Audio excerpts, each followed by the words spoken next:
How's everyone doing today? So obviously we're here to hang out with the Wynonna Earp cast. How cool is that? Yeah. Just crash course by shore, but they're uncontrollable, so we're going to go ahead and get started. We're going to have 2 lines for questions in the back. If you ever come to a panel here, it's fairly standard.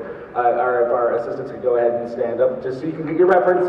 We hope you have lots of questions because they have lots of answers whether or not you have questions. So, with that said, if you guys are ready, let's go ahead and bring them out. Your Earp cast and hires, Emily and Emily, come on, Emily.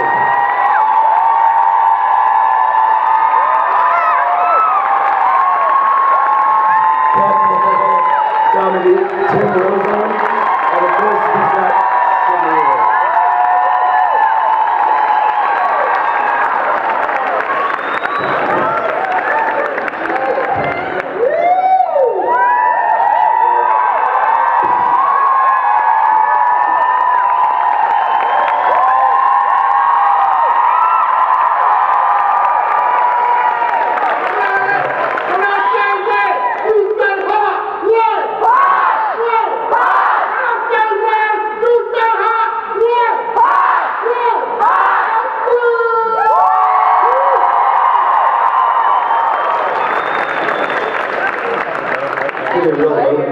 We'll pay you later. Yeah.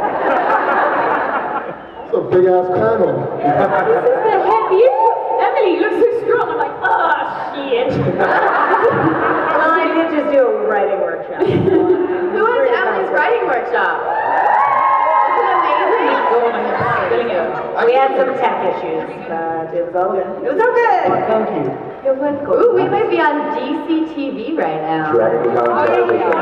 You can watch that in your hotel. If you miss something, you can just put on your pajamas. Yeah. It's not just in your hotel, we're actually streaming across the globe. Oh my God. So you might be having an audience, who the hell knows where. Thank you. Konnichiwa. Yeah. Excellent. Perfect. So Emily, don't swear much. No, we'll leave the swearing until when Mel gets here tomorrow. Savor it. Yeah. Excellent. Well, we're going to get started, so if you want to go ahead and start getting your questions, please go ahead and start lining up, and we'll kind of get things started here with, I'm a recent Earper myself. I just sat down, they're like, hey, there's this crazy cast of people coming. Are you interested? And I'm like, yes. I can't say the word that I want to use and did use in that context. One of the things that I absolutely loved and watching you guys as an ensemble is, holy crap, you guys have fun. You have some of the most fun jobs on the planet. I'm just even interacting with this. This is crazy. Is this just a giant big family or what? Yeah. Yeah. I mean, you can't really call it work. Yeah. You know what I mean? It's like, oh, what are you going to do today? I'm going to put some black contacts in, get a hand chopped off. Like, it's not work. It's just the most fun thing ever. Yeah. That's awesome. Excellent. Well, let's go ahead. I think we have some people ready. Let's dive on in because there's a lot of you and there's a lot of them, and the odds are against us. So come on in. Hey guys. Hi. So I have a question about one of my favorite things about this season, Purgatory Case Files. Oh. So I thought it was such a great idea to have this platform where it could keep the fans engaged between episodes, and it gave us this rich Black Badge Division backstory that are taking so much time in the episodes. And it also gave us this cool thing that gave us a relationship development between Nicole and Waverly, which in general we're often relegated to just assume it happened off screen. So that was really cool to see. So I have 2 questions, one for Emily and one for Kat. So Emily, how far into the season did the idea of Purgatory Case Files came about? Right. And how did you manage to fit that in as much as you could into the episodes? And Kat, in the beginning of the season, you were kept out of Black Badge. But with Purgatory Case Files, you were the one who found the greatest secret of them all. That, spoiler alert, Wyatt Earp co-founded Black Badge with Ed Roosevelt. So how did it feel last for you? part again? Sorry. No, really. Can you say the last part again? So you're kept out of Black Badge, and yet through Purgatory Case Files, Nicole was the one who found that Wyatt Earp founded Black Badge with Ed Roosevelt, which no one knew in the show so far. So how did it feel to have that revelation, have it kind of come full circle? Oh, I'm glad you're going there. Okay, good. We'll say it felt good. So, when did it come about? It came about pretty late in the season. I would say when I was writing the finale and I was at Claxicon, they're like, here's one more thing you have to do. I'm like, oh my God. Which worked really well then because we could kind of reverse engineer it. Because we knew what happened in every episode, we could kind of tailor the case in Purgatory Case Files, which you guys should all see because it's remarkable work. And I didn't do any of the work. I want to say Digital Howard did it, and then a lovely young writer named Kristen Hanley wrote the whole entirety of all the stuff between Nicole and Waverly and whatnot. But it was fun. We really needed to make sure that emotionally both the characters were in the same spot in the case files as they were during the episodes. But I was so impressed with how deep the fandom went down on it and examined it that I think we should do it again. You guys are way too smart. But I just think we should keep doing it. And as usual, I often find this about the show, but I found people's theories about the Purgatory Case Files were so interesting and well thought out that there were lots of times I was like, damn, we should have done that. So I'm so glad you enjoyed it. I feel like I've said this so many times, but I'm going to say it again. I feel like this fandom is like nothing I've ever seen. It's so warm and so involved. It's so good looking and so smart and witty with excellent taste in actors. But I really feel like it was a thank you, and I think that just speaks to the kind of show we want to be, that we wanted to give a gift to the fans for the off-season, and we wanted to do that. So thank you so much for participating, and I hope we can do it again. Yeah. Thank you. How did you feel about the revelation that you found the biggest How did I feel about it? How did you feel about being the smartest at the end of the day? Wow. Yeah. I just really liked doing the whole Purgatory Case Files in general because I felt like it was a really cool way to see Nicole doing her cop thing that we don't really have time to do on the show. So I just really liked doing the interactive stuff, especially getting to do voiceover work and getting to do the FaceTime stuff with Dom. I mean, I just thought it was fun. I thought it was really cool that we could provide this kind of second screen experience, and obviously you guys really loved it. I really loved seeing, again, the same thing about the theories and how involved people got with it, and yeah, I thought it was great. We know Nicole's a pretty smart cookie, so I think it was not surprising that she figured that out at the end. Yeah. Thank you. All right, next one. Hey guys, thanks so much for being here. Congrats on the season. I'm over here. It's God. So in season 2, we met Gooverly, we met Wynonna, we even met Gukado. And so Triple goo. my question to you guys is, yeah, follow along, you got it. What do you think the other characters would be like under influence of goo? In particular, Kat, I'd really like to know what you think about Officer Hot, goo version. The goo version. Emily, you want to go first? No. I want to know what goo dolls looks like and goo octopus.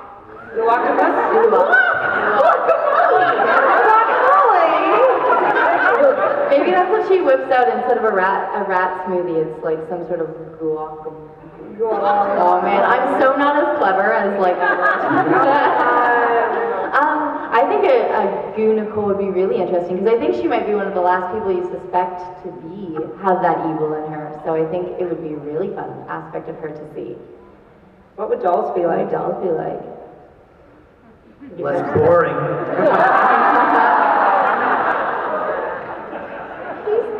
Boring. Are you taking your shirt off, Tim? Is that what's going on right now? Tim, nobody wants that. Excellent. Brother in the middle. Tim, what would you be like if you touched the goo? I honestly feel like Doc's been goo touched. He kind of already lives in that gray area anyway. He kind of flirts with darkness more than the other characters already. So I honestly would love to see stick up his butt and Officer Hot touch the goo. You're talking about my butt, Tim. Well, Excellent. All right, good. feels like when you said it all together like that, yes, there was a lot of goo, okay? There was a lot of goo this year, but it was fun. Cool. Are y'all ready for the next one then? Yes, we're ready. Yeah, sorry. Hey, guys, love the show. Thank you. My question is for Timothy Razan. How different was it going from playing Massimo in Lost Girl and being just a generally hated pain in the ass to playing one of the best incarnations of Doc Holliday I've seen on film?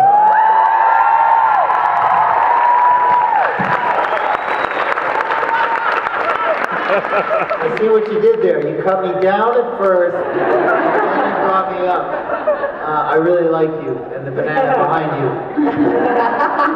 You're amazing. Yeah, it was super funny. Last year, I got to do one of the a Lost Girl convention called Fables, where I met some of you wonderful people. And I was so nervous going into there because I knew how much everybody hated Massimo. And then the most comforting thing of all was when I saw in line, I saw Waverly's, and I saw Officer Hots, and I saw Bobo's, and I just knew, okay, I'm going to be safe because all the Earpers, there's Earpers here, and like the Earpers are going to save me from all the people who hate me because I killed Hale. But everybody needs to know that it's all Emily Anderson's fault. And it all like everything comes full circle back to Emily. So, you know, right there, directed that way. And thank you. Thank you. What's the banana there? This is the best thing ever. Can we please have just like a bit of an idea of how this banana costume came about? Because my dad used to have a business called Mighty Banana, and that was like, I'm having flashbacks to my childhood right now. It came about last year. That's when I first dressed up as the banana, and I couldn't decide what to dress up as, and I was like, you know what? I just feel like picking something random that doesn't belong to anything and then just interacting with people. Yeah. Dude, you could never go wrong with a banana It's costume. really the fanny pack that takes us to the next level. I feel like. The best part about the fanny pack is I actually borrowed my mom's like old Velcro wallet. Whoa. Old school. Okay. So I feel like I'm really embracing the whole like nerdy, ridiculous concept. It's amazing. I've always wanted to dress up as a blade of grass. So like all green, like bright green leotard, and then like gel my hair up into a and everyone would be like, what? And I'm like, I'm a blade of grass, isn't that obvious? So next year I will. We'll be there together. Okay. Maybe you can be the flower that comes on the side with my blade of grass. Sorry, Episode Brandon. 304 of Wynonna Earp. Yeah, exactly. You're a blade of grass. Emily's here, that's bad, isn't it? Go there. How will the baby play Wait, in? I didn't get to ask her a question. You're saving the banana. Oh, okay. Okay, go. How will Wynonna's baby play in season 3? And will Crowley rise from his grave? Sorry, say that again? Something, I heard Wynonna's baby. That's all I heard. How will Wynonna's baby play out in season 3? How will Wynonna's baby play out in season 3? Oh God, you guys, season 3's coming. I gotta get going. I feel like the baby will always be a presence and is something worth fighting for, right? Like now we have a very concrete, that's not the word I'm looking for, like definitive kind of stakes of why we have to break the Earp curse, because if Wynonna doesn't break it, this little Alice Michelle is going to have to break it. But the baby went off on a helicopter, so I don't think the baby is going to be a physical presence necessarily in season 3, or is it? I don't know. We'll see. I don't know. Exactly how you want it to play out. All right, banana. Banana, you're up. Okay, so I was wondering for everyone, what do you want to see happen with your specific characters or with the cast overall in season 3? Yeah, what do you want to happen? Nice one, banana. Well, I want to know what's going on with my mom. So, Oh yeah. yeah, I feel like that's going to be really interesting, and it will be interesting to see how that plays out with Mel and Emily. I'm so excited. Good.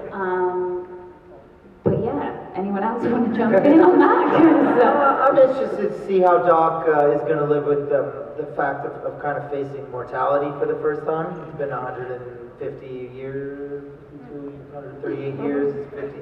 It's been a while that he was in the will. And for the Such first an time actor ever, lying about his age.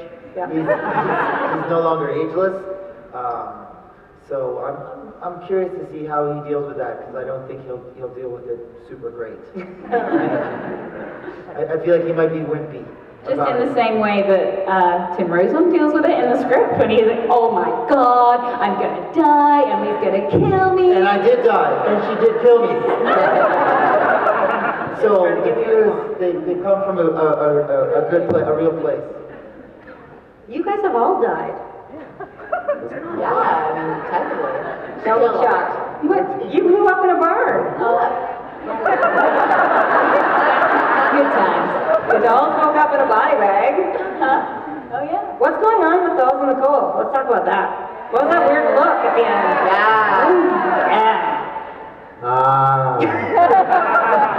Honestly, who wants to see more dragon lizard dolls? I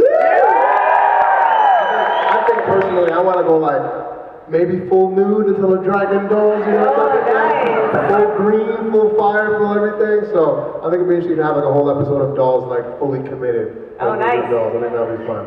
Oh, that would be cool. Frost dragging would be good. They don't do that on any other shows. Yeah. We can totally afford It won't it. be so boring. I think I'd like to see, we were talking about it earlier, like, what's Nicole's deal with knowing about the cult?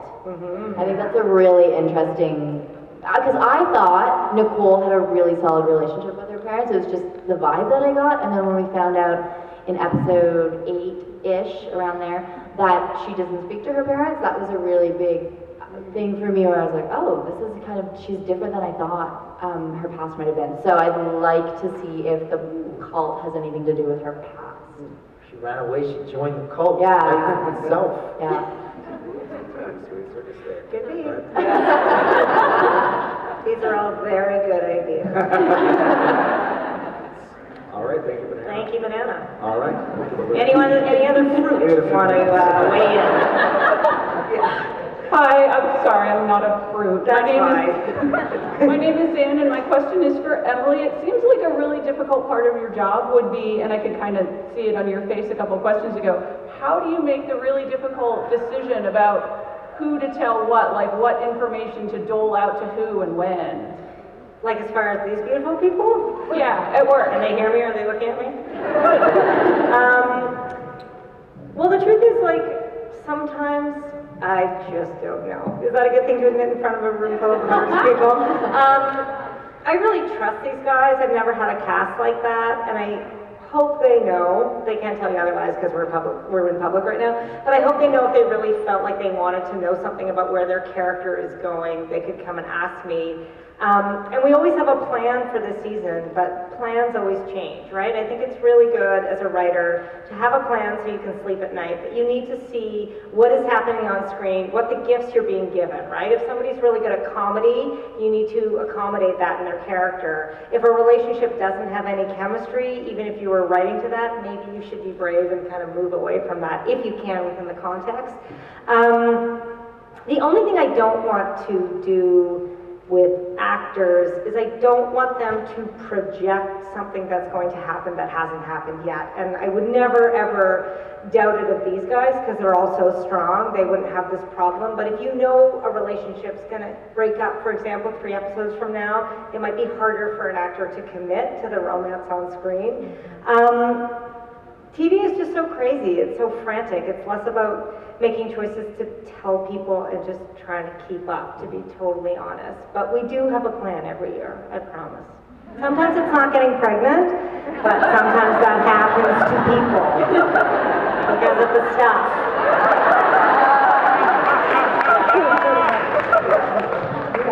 We're learning a lot today. Thank you. All right. Hi, my question is for Miss Dominique. Hi.